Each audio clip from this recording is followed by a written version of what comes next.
Pointing out plot holes in movies and television is a fun pastime for anyone wanting to look clever without having to do too much work.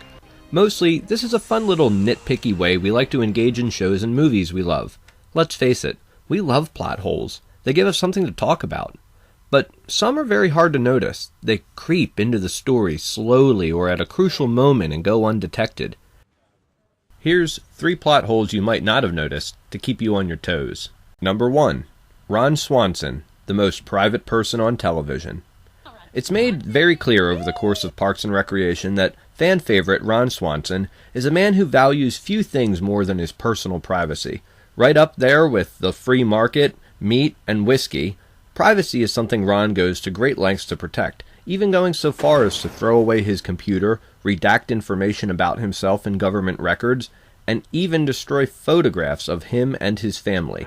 This makes it particularly strange that he agrees to be part of a documentary that involves a camera crew following him around for the better part of a decade. Loyal viewers might like to point out that, unlike The Office in its final season, Parks and Recreation never really addresses the whole documentary thing. Hey, will you guys let me know if this ever airs? And it really could be viewed as a simple framing device that isn't meant to be analyzed too closely. But hey, he's the one that asked them if they got a grant to film the thing in the first episode. Did you guys get a grant to do this? Don't blame me if the writers kind of forgot about the whole thing later, among other things. Why don't we keep going with Parks and Rec for our second entry on the list. Number 2. Camera crew logistics. Sometimes plot holes come in at the most inopportune times, right in the middle of some really good moments in a show or movie. They go unnoticed because the audience is too engrossed in the moment. One of my favorite episodes of Parks and Rec is Leslie and Ron from Season 7, in which the 2 titular characters are locked in the equally titular department where they used to work by their friends so that they can sort out their differences. It is an important emotional moment for the 2 characters and brings a conclusion to the feud they've been having since the beginning of the season. But let's back up for a second. Their friends devise a plan to lock Leslie, Ron, and an entire camera crew in the parks department overnight. Was the crew in on this? How many were in there? And why wasn't their equipment damaged when Ron pulled the fire alarm? Alright, let's stop picking on Parks and Recreation for a second and turn our attention to a show that is no stranger to bullying, House MD. One of the best episodes of Season 1, 3 stories, sees House telling a trio of medically relevant anecdotes from his practice, each one involving leg pain.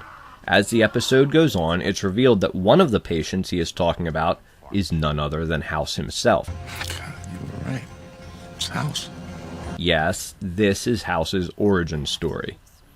At the end, he describes a vision he had in which he sees the other leg pain patients who accepted amputation and are able to go on happily with their lives. House, of course, being ever skeptical of anything supernatural, chalks the dream up to random neural activity flashing through his brain, similar to what people would experience as they die. I don't understand why, though.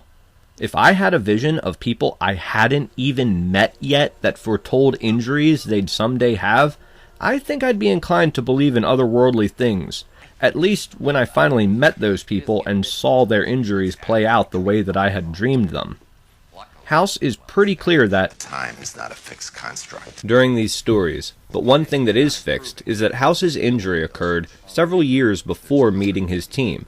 Therefore, the fact that Cameron, Chase, and Foreman are present for the treatment of the other 2 patients implies that he did not actually meet these patients until several years after having visions about them during his near-death experience. Maybe that's why he's right all the time. He has some low-level psychic ability that he's always just assumed was being observant. Well, that's enough for today. Plot holes are a sometimes food. If you point out too many of them, you turn into that guy. You know the one. Give me a thumbs up if you liked the video. Don't click thumbs down though, that's not cool. Subscribe to watch more from Fandom Canon, or you can click on one of the links and watch another video right now.